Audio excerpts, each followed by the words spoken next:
Good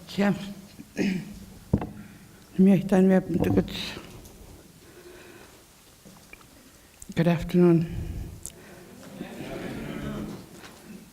I'd like to thank the people of this territory for their warm welcome into their territory of a place of rest and a place of shelter. We're going to be presenting our Bible project.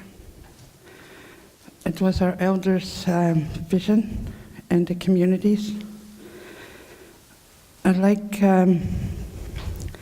us to take a moment of 1 minute silence to remember the late Joseph Wanish, who was our leader for more than 30 decades and who was the major role player in the translation of the Bible in our language, the Naskapi language.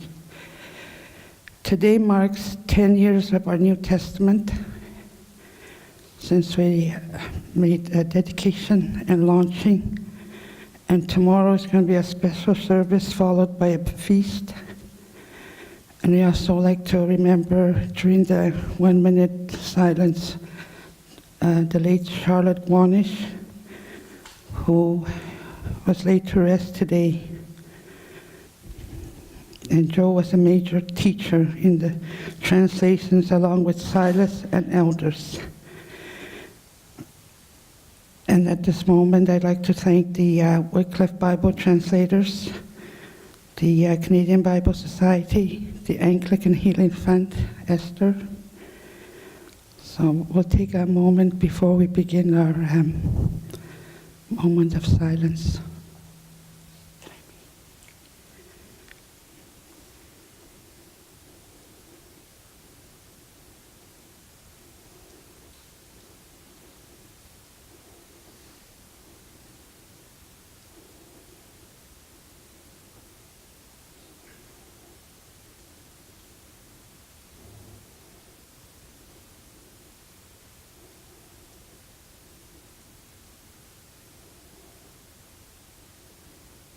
They gathered to review the translated text.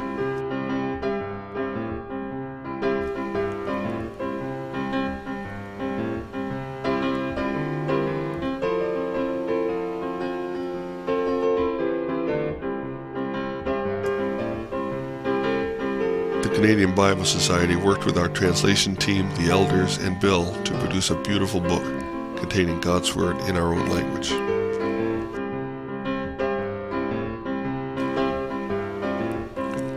Traditional beadwork on hand-tanned caribou hide, done by Minnie Uniam, is hanging in front of the lectern in our church. This design was the one chosen for the cover of our New Testament.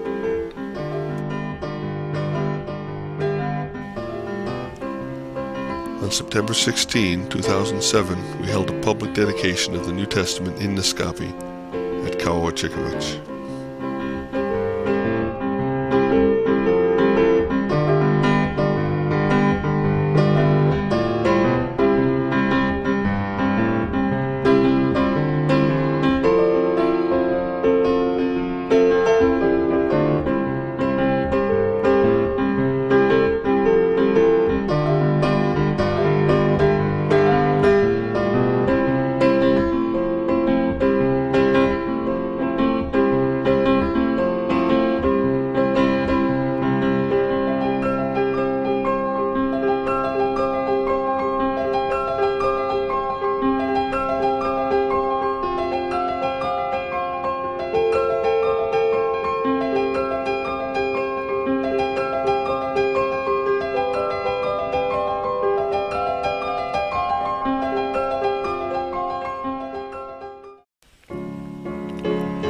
Our language is part of the Algonquin family of native North American languages.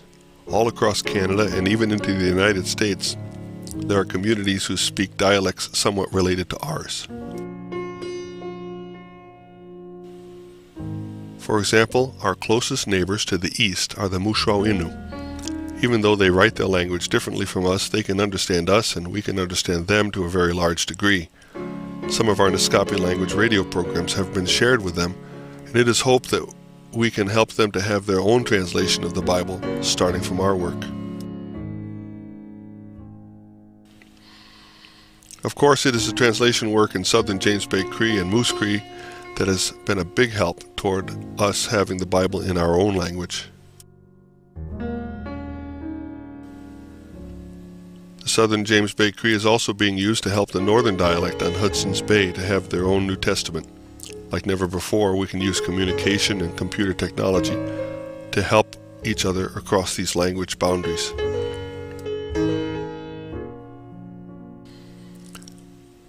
There's now translation work going on in Plains Cree, and it is hoped that Swampy Cree, Woods Cree, and Woodland Cree in Alberta can all progress simultaneously with some of the procedures that we developed for Naskapi.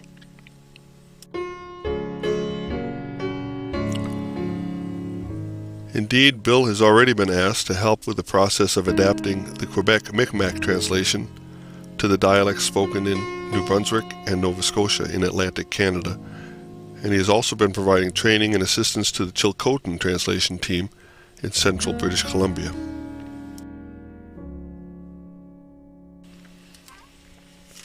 At the 2004 Wycliffe Field Conference, Bill was assigned to be the Translation Adaptation Coordinator for North America.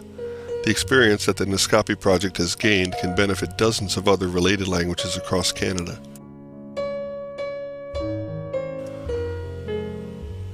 At the same time, Bill and our Naskapi translation team are working to prepare the Old Testament lessons for publication.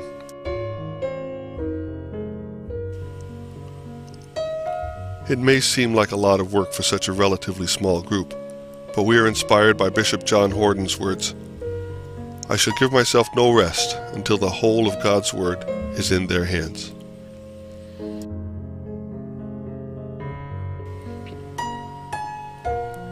All across North America, languages like ours are endangered and sometimes become extinct.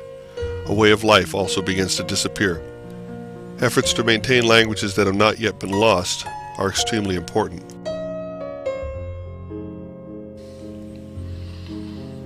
Traditional skills such as how to make fish hooks from local materials or how to travel in the northern wilderness, these skills were once traditionally passed on to our children from generation to generation.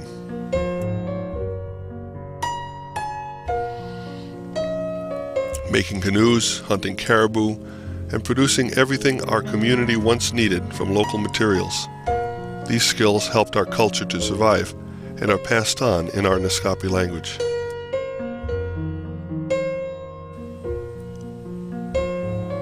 Our work in language preservation will also ensure that a way of life that gives a Naskapi person our identity will not be lost.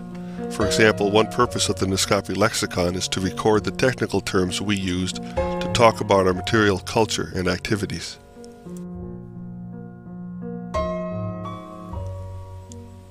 Our work in Bible translation not only provides our community with the words of God's book, but also helps to raise the literacy level. Bible reading in church, on the radio, in school, and at home will help keep our Naskapi language strong.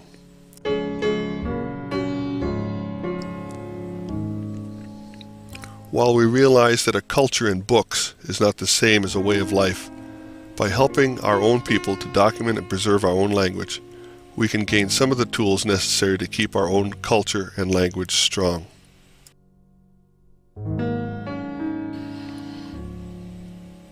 By working to provide a Bible translation in our own words, in the language of our hearts, we open the door to a relationship with our Creator which can prepare us for when we will all meet Him.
Good afternoon, bon après-midi, wachia. It's an honor to have been invited by Ruby to stand with her as she presents something of this wonderful story of today, the 10th anniversary of the launch of the New Testament in the Naskapi language. Kyle, her grandson, who you heard reading, was a little younger when he read that. I confirmed him just this past June, and it was a privilege to do so. As some of you will know, I've moved back to Quebec in the last year or so, and so I've been reminded since moving back how important and meaningful language is. And when the video talked about the language of the heart, I'm living a lot of my life in my second language again, in French, and have become more and more conscious of how precious it is to be able to think and pray and worship in your mother tongue, which gives expression to things that you can't in a second or third or fourth language. And so I've been even more appreciative of the importance of the work of the Naskapi Translation Project that's allowing the people of the Naskapi First Nation to worship God in their mother tongue and to pass on that language to successive generations.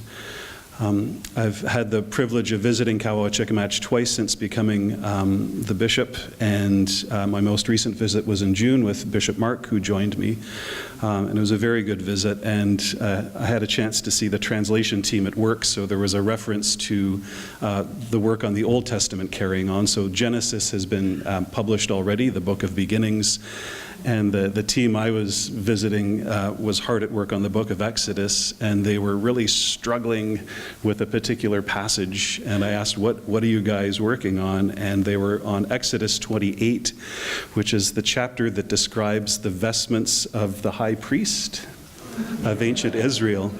And it has things like ephod and breastplate and tunic and sash and turban in the, and they were like, we don't have equivalents for these in the Naskapi. So it was a reminder of just how hard some of this work is to find equivalencies and how dedicated these folks are and how generous the Anglican Healing Fund has been in supporting this work. And thank you to the wider church for your ongoing support of bringing God's word to the Naskapi in their mother tongue.